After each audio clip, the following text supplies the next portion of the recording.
In this video, I'm going to show you how to use the distribution fitting function in the at-risk software. So first we need some data.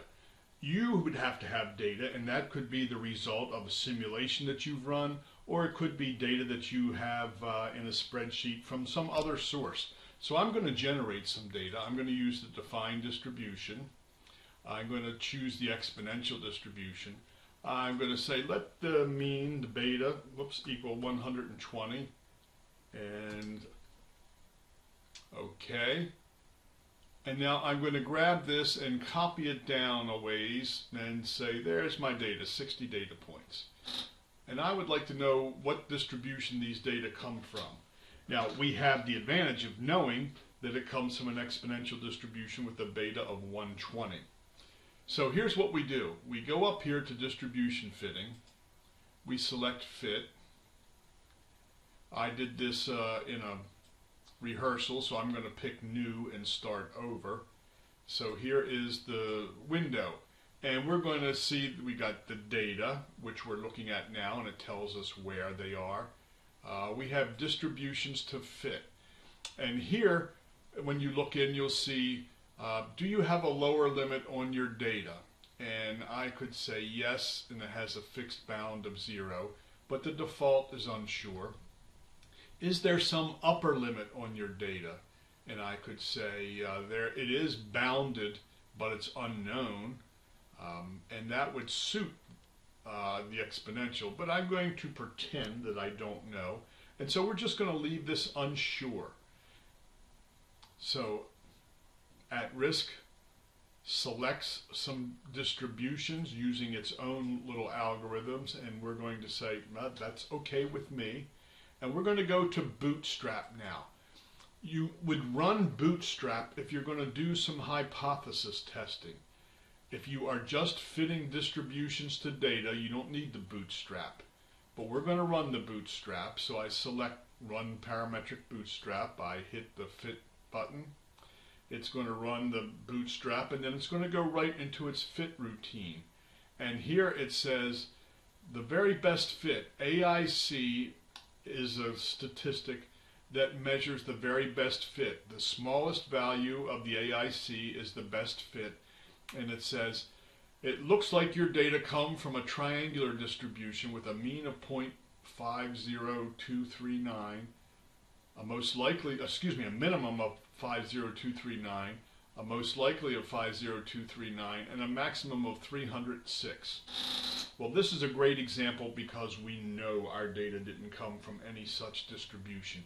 And this is a primary reason why you don't want to use a goodness of fit routine to choose a distribution for you. It's going to give you a wrong answer as easily as it gives you a right answer. Here we go to the second best fit, and it says could be a gamma, and that's the green distribution here. And here you see the parameters for a gamma distribution. So here's what we're going to do. I'm going to come on down here to the statistical summary down at the bottom of the window. I'm going to click on that. And I'm now going to see I've got a bunch of statistics here. I scroll down because we want to do some hypothesis testing. Here's an AIC statistic for the triangular distribution. We're going to look over here in the exponential column because that's where our data came from. And we see an AIC statistic and a BIC statistic. And here's a chi-square. Now, I don't know if you remember chi-square or not, so this is going to be need to know. Our chi-square statistic is 5.1. And we are going to do a hypothesis test. We are saying, let's test the hypothesis that these data came from an exponential distribution. And our test statistic is 5.1, and if we're looking at a critical value of 0.05, meaning anything that has less than a 5% chance would be unusual. I see 5.1 is smaller than 13.2, so I would fail to reject that hypothesis. And it would seem that our data could come from an exponential distribution. So let's go back to our picture.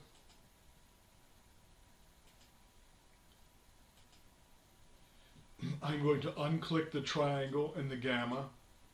I'll select the exponential. And this says your exponential came from a risk exponential with a mean of 89. Well, that's quite off. Ours actually came from an exponential with a mean of 120. So we have sample here that is misguiding us a little bit. But in this perfect world, we know where the data came from. In an imperfect world, we wouldn't. And if I had theory to suggest my data came from an exponential distribution, I would choose that. And so if I want to now replace these data with a distribution, I'm going to go to this right to the cell, click on it. It asks me if I want to use a standard function format, and here is that format, and I say yes, that's fine. And I click next, and it says where do you want to put it? Let's put it here in C26 just because it's visible on our screen. And when we put it here, now you see when I click on the define distribution, we have an exponential distribution with a mean of 89.725. And when I hit the recalculate button, you see that I get values from such a distribution. And that is in brief how you would use this.